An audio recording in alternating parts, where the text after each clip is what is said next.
My name is Ryan. And I'll tell you right now, I didn't see any of this coming. The grade came back on a Tuesday. A 61, marked in red at the top of 12 pages I'd spent 3 weeks on. No comments. Just a number and 2 words at the bottom. Reconsider approach. I stared at it for a long time. Dr. Diane Calloway had been teaching graduate theory for 15 years. Half the department was scared of her. The other half was in love with her. Most people managed both at once. She was 43. She looked it, and she didn't. The kind of woman whose age sat on her like authority rather than time. Dark hair she kept pulled back during lectures. Reading glasses she wore on a chain around her neck and lifted to her face with a deliberateness that made the whole room wait. She dressed like she had somewhere more important to be after class, and was choosing to be here anyway. I had never gone to her office hours before. I went on Thursday at 4. The corridor on the 3rd floor of Hadley Hall was quiet. Most faculty had cleared out. The light was that particular late afternoon amber that fills old buildings and makes everything feel slightly more serious than it is. Her door was half open. I knocked on the frame. Come in. She was at her desk, glasses on, a stack of papers beside her laptop. She looked up once, registered who it was, and looked back down. Ryan, sit down. I sat. The office was smaller than I expected. Books on every wall, floor to ceiling. A single plant on the windowsill that looked like it had survived through stubbornness alone. Her desk was organized in a way that felt intentional. Nothing out of place, everything within reach. She finished whatever she was reading before she spoke again. You're here about the grade. I am. Tell me what you think was wrong with my assessment. Not, tell me your concerns. Tell me what I think was wrong. She was already framing it as a debate. The framework I used was Habermasian. You marked me down for not engaging with the post-structural critique, but the assignment parameters didn't require it. The assignment parameters required graduate-level analysis, Which I provided, within the stated framework. a framework you chose specifically because it let you avoid the harder conversation. She hadn't moved, hadn't raised her voice. She was watching me over the rim of her glasses the way she watched students during seminar when she already knew what they were going to say and was deciding whether to let them finish. That's not a fair reading. Fair is a word undergraduates use. What's the actual argument? I made it, laid it out, point by point. She listened without interrupting, which surprised me. When I finished, she was quiet for a moment, tapping 2 fingers lightly against the surface of her desk. You've thought about this. I wrote 12 pages about it. You wrote 12 pages. Thinking is different. She leaned back slightly in her chair, studied me. Come back tomorrow, with the counterargument written out. If it holds, we'll talk about the grade. And if it doesn't hold? Then you'll have learned something more useful than a better mark. She looked back down at her papers. I was being dismissed. I stood, picked up my bag, walked to the door. I looked back once from the doorway. She hadn't looked up, but one hand had stopped moving. I wrote the counterargument that night. 4 pages. Tight. Sourced properly. I took apart my own thesis, then rebuilt it to hold against exactly the critique she'd raised. It was the best 4 pages of work I'd produced that semester. I knew it when I printed them. I told myself that was the only reason I felt the way I did walking back to Hadley Hall on Friday afternoon. Her door was closed this time. I knocked. It's open. She was standing at the window when I came in, coffee mug in hand, looking out at the courtyard below. She turned when she heard me, gestured toward the desk with the mug. Leave it there. I'll read it now. I set the pages on the desk. She came around, set her mug down, picked up the pages standing up. She read the way she did everything, completely, without rushing, as though whatever she was doing had her entire attention and everything else could wait. I stood, didn't sit down, wasn't sure why. The office felt different in the afternoon light. Smaller, somehow. Warmer. She turned the 2nd page, then the 3rd, set them down in a neat stack. Close the door. I don't want us interrupted. I turned and pushed it closed. When I turned back around, she had moved, not to her chair, but around the side of the desk, closer to where I was standing. Not dramatically close, just closer than she'd been. Your original argument wasn't wrong. But you wrote it defensively. You were protecting the framework instead of using it. There's a difference. I can see that now. Good. That's what the 61 was for. She crossed her arms, tilted her head slightly, looked at me in a way that felt like assessment and something harder to name at the same time. This is better work than I expected from you this early in the semester. Is that a compliment? It's an observation. She picked up her coffee mug again, moved to lean against the edge of her desk, facing me. The afternoon light came through the window at an angle and caught the silver at her temples that she didn't bother to hide. Why this program? Most students your age go applied. You went theoretical. Because the applied work felt like answering questions someone else decided mattered. And theory? Theory felt like deciding which questions are worth asking. She was quiet for a moment. That's either the right reason or a story you've gotten good at telling. Maybe both. The corner of her mouth moved. Not quite a smile, more like acknowledgement. I looked at the books on the nearest shelf, then at the plant on the windowsill, then back at her, because she was the most interesting thing in the room and I was apparently done pretending otherwise. She was still watching me. Come back Monday. I want to see what you do with the revision. The grade? Still standing. For now. I picked up my bag, moved toward the door. She didn't move away from the desk. My hand was on the door handle, and I stopped without deciding to. The room was quiet. Outside in the hallway, someone's shoes squeaked distantly on the linoleum, and then were gone. I opened the door and walked out. I made it to the end of the corridor before I slowed down. Monday was gray and cold, the kind of autumn afternoon that compresses a building's interior, makes rooms feel closer, air feel thicker, distances feel shorter than they are. I told myself I was going because of the revision. I had the revision. It was in my bag. That was the reason. Hadley Hall was quieter than usual. Faculty meeting in the conference room downstairs. The third-floor corridor was empty. The fluorescent at the far end was flickering slightly, the way it had been for weeks. I knocked. Come in. She was standing at the bookshelf on the far wall, pulling a volume out, reading the spine. She looked over her shoulder when the door opened. I came in.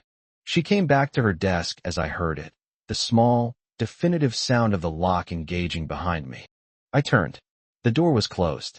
She was already moving back toward the desk, as though nothing had happened, as though the sound hadn't just rearranged the air in the room. You brought the revision. I did. She sat on the edge of the desk, not in her chair, on the edge of the desk itself, and held her hand out. I took the pages from my bag and crossed the room to give them to her. She set them down without reading them. She looked at me.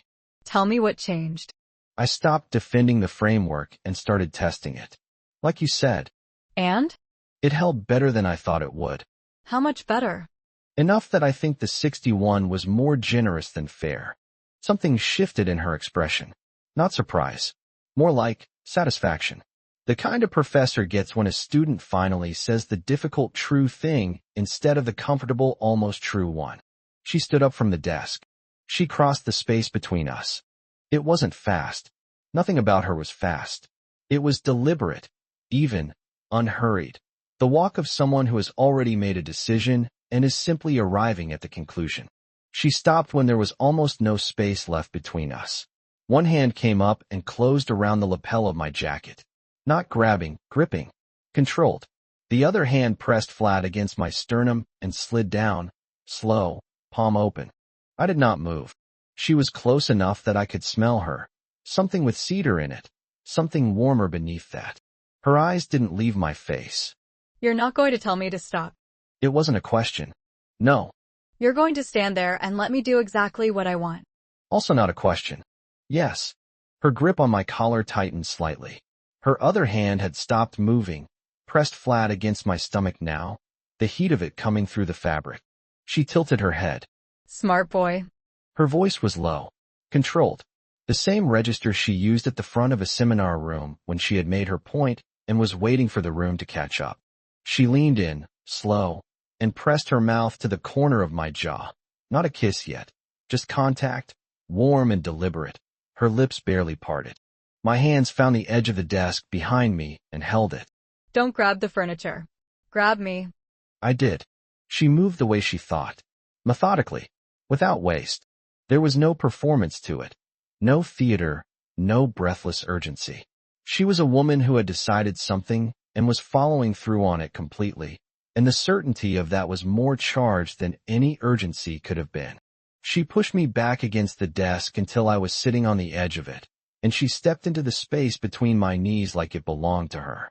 Both hands moved across my shoulders, my chest, reading by touch. I pulled her closer. She allowed it. Slower. I slowed down. She rewarded that. Her mouth against my throat, her hands in my hair. She made a sound that was quiet and low and entirely self-possessed, as though even pleasure was something she calibrated. At some point the papers on the desk got moved. Neither of us looked to see where they went. Her jacket came off.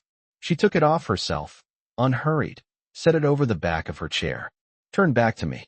The look on her face was the same one she wore when she had finished reading something and was deciding how to respond. She put one hand on either side of me on the desk surface and leaned in close without touching. You've thought about this? Yes. For how long? Not a question. An invitation, to be honest. Since the first week of term. She absorbed this. I know. She kissed me then, properly, fully, her hand coming up to hold the side of my face like she was keeping me still. Long and slow, and with complete attention. When she pulled back, her lipstick was not entirely intact, and she didn't look bothered by this fact. She pressed her forehead to mine for a moment. Both of us breathing. She stepped back. One step. Her eyes moved across my face. For the first time since she closed the door, she looked, not uncertain, but awake in a way that was different from controlled. Like something had surprised her from the inside. It lasted only a moment. Then she picked up her jacket and straightened it over her arm. The grade stands. I know. This doesn't change anything about the work. I know that too. She looked at me for another beat. Good. She walked around to her chair and sat down. Picked up the pages from where they'd ended up on the far corner of the desk. Tapped them even. I picked up my bag. I walked to the door. Unlocked it. Put my hand on the handle. Ryan. I stopped. Thursday. 4 o'clock. Bring the next section. I didn't turn around. I'll be here. I walked out into the corridor. The fluorescent at the end was still flickering. I kept walking. Academic departments are small in the way that old neighborhoods are small. Everyone notices. Nobody says anything directly. Everything gets said anyway. It was Marcus who made the comment. Third-year PhD candidate, Marcus Webb, the kind of man who collected information the way other people collected grievances, which is to say compulsively, and without examining why. We were in the grad lounge. Tuesday afternoon. He came in while I was reading, got his coffee, and sat down across from me without being invited. Calloway office hours again? Revision work. You've been 3 times this month. Nobody goes 3 times. Maybe nobody else has a disputed grade. She never disputes grades. He said it without looking up from his cup, which was the more dangerous way to say things. I turned a page. The next morning, her office hours were listed as canceled on the department board. No explanation. The following week my paper came back, the one after the revision, marked in the same red ink with a long, formal comment at the bottom. Thorough. Correct. Entirely professional. The kind of feedback you could read to a committee and there would be nothing to say about it. The kind that left no room for anything else. I saw her twice in the hallway that week. The first time she was with a colleague and looked straight past me without breaking stride. The second time we were alone and she met my eyes for exactly the length of time that could be categorized as normal, then continued walking. In seminar, she called on me the same number of times she called on everyone else. I did not go to office hours. I sat in the third row on Wednesday, watched her work through Foucault's disciplinary structures with the kind of fluency that made it feel like she was translating something everyone else had been reading wrong, and I looked at my notebook instead of looking at her. My friend Lena sat next to me in seminar. She noticed things without commenting on them, which was what made her better than most people. You look like you're doing math. I'm taking notes. You're not writing anything down. I wrote something down. Is it the Calloway paper? I can look at it if you want a second read. I'm fine. Okay. She didn't push, just handed me a piece of her gum and opened her own notebook. On Thursday, I walked past the third floor without stopping. On Friday, I did the same thing. Saturday, I sat in the library on the 4th floor for 6 hours and produced some of the most focused work I'd done all semester. The distance, it turned out, was useful for the thesis even as it was unpleasant for everything else. Sunday evening my mailbox had something in it that wasn't the usual department circulars. A book. Small, cloth-bound, dark green. A collection of essays on critical pedagogy. Inside the front cover, in black ink, 2 letters. DC. Nothing else. I turned the book over in my hands for a long time. I read the first 3 essays. They were marked, faintly, in pencil, in the margins. Not her teaching copy. Her personal one. I went to Hadley Hall on Monday evening at 8 o'clock. The building was mostly dark. The department secretary's desk was empty. The corridor on the 3rd floor had only the flickering fluorescent for company. Light under her door. I raised my hand to knock. The door opened before I made contact. She was in a different jacket than the one she wore to class. Her hair was down. She looked at me with an expression I couldn't categorize. Not warm, not cold. Somewhere in the middle that was more honest than either. I thought you might come. You left me a book. I did. She stepped back. I came in. She didn't lock the door this time. She went to her desk and stood behind it, arms folded, looking at the window rather than at me. The building was quiet around us the way buildings are late in the evening. Not empty, exactly, but stripped of its daytime business.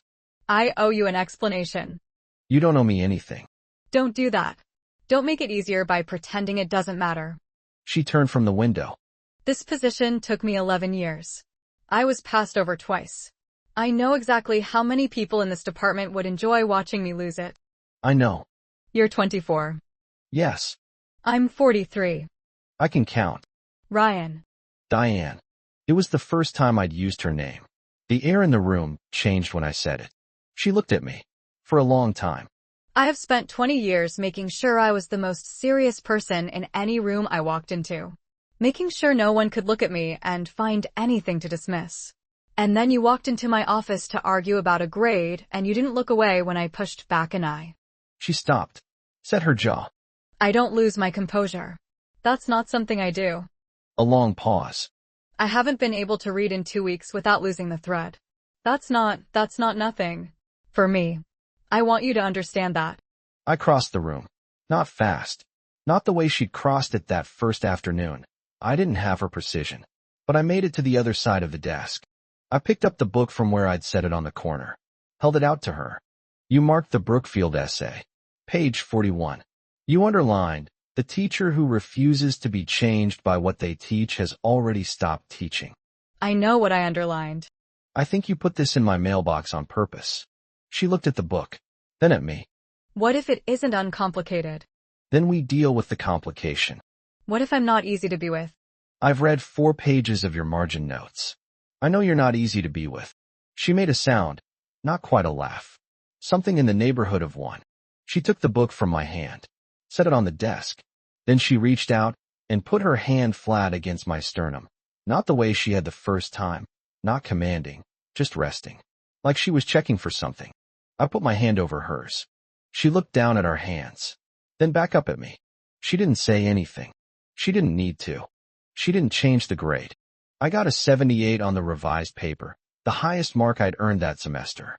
It was the right mark. Rigorous, fair, and exactly what the work deserved. She was not that kind of woman, and I had never wanted her to be. The semester ended. I submitted my thesis section at the end of November. She returned it with 4 pages of notes, a recommendation for publication in a junior journal, and a grade that would keep my funding. Between those 2 things, the office and the end of term, nothing changed in the seminar room. She taught. I sat in the 3rd row. She called on me the same number of times she called on everyone else. But on Tuesday and Thursday evenings, when the building emptied out, there was light under her door. And sometimes, if you walked past Hadley Hall at 9 or 10 o'clock, you would see 2 figures leaving through the main entrance, her with a stack of papers under one arm, him with a bag over one shoulder, and they would turn in the same direction. Lena figured it out in October. She didn't say anything about it until the last day of classes. For the record, I think she's too smart for you. She is. And you're going to have to work extremely hard for a very long time to deserve her. I know. Good. I like her. December. End of semester. Hadley Hall at 7 in the evening. She was locking her office door when I came up the stairs. She turned when she heard me. She had her coat on, dark wool, the one with the wide collar. Her hair was down. She was holding her bag over one shoulder and a stack of 3 books against her chest. She looked at me the way she always did, direct, assessing, warm in the way that a very serious person is warm when they've decided to let you see it. You're late. The library was slow to close. I should make you carry these. Give them to me. She handed them over without ceremony. I put them under my arm. She pulled her coat straight. We walked down the corridor together, past the flickering fluorescent that had now been flickering for 4 months and apparently was no one's responsibility to fix. Down the stairs, through the lobby, out the main doors into the cold dark of early December. The courtyard was empty. Our breath made small clouds in the air. She stopped at the bottom of the steps, looked up at the sky. No stars, heavy cloud cover, the quiet particular to the end of a semester when everyone has gone home and taken their noise with them. I said something. I don't remember what. Something low stakes and slightly stupid. She laughed. A real one, surprised out of her, unguarded, the kind of laugh a person makes when something is genuinely funny and they didn't see it coming. Her whole face changed when she laughed. Younger and older at once. More of herself. She stopped, looked at me, and shook her head once like she was settling back into herself. The grade stands, you know. I know. No special treatment. Ever. I'd be insulted if there was. She considered this. Then she reached out and took one of the books back from under my arm. Not because she needed it, I thought, but because she wanted to have something in her hands. I'm parked on Linden. I know. I'll walk you. She didn't argue. We walked out through the courtyard gate together, into the street, under the cold amber of the streetlights. She was not a woman who softened for anyone. She was not going to become something smaller or simpler because of what was between us. She walked the way she did everything, like she'd already decided where she was going. And for the first time in my life, I didn't want to be anywhere else but exactly one step beside her.